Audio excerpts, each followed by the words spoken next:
Welcome to Not Milk Never Milk. Subscribe if you're lactose intolerant.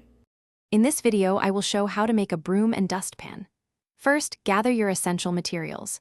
You'll need a sturdy handle like a wooden dowel about 5 feet long and stiff bristles, perhaps from an old brush or natural fibers.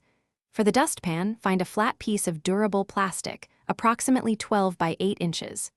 Don't forget strong adhesive, a pair of sharp scissors, and a drill for precise holes. Now, let's construct the broom head. Take your chosen bristles and arrange them tightly around one end of your handle. Use strong wire or twine to bind them securely in place, wrapping it several times for maximum hold. Once the bristles are firmly attached, apply a robust adhesive around the wired section.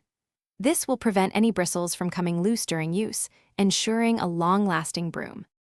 Next, we'll create the dustpan. Take your flat plastic sheet and carefully cut it into the classic dustpan shape, featuring a flat base and slightly raised sides to contain debris. You can make the front edge very thin, almost a 1/8 inch lip, for efficient dirt collection. Consider adding a small, comfortable handle or grip on one side. Remember to smooth all cut edges with sandpaper to ensure safe and comfortable use. For the final step, securely attach the handle to your newly crafted dustpan. You can use strong rivets or a powerful adhesive, ensuring it's robust enough for daily use. Once both your broom and dustpan are complete, give them a quick test run to ensure they effectively pick up dirt and debris. Remember, a well-made tool makes cleaning much easier.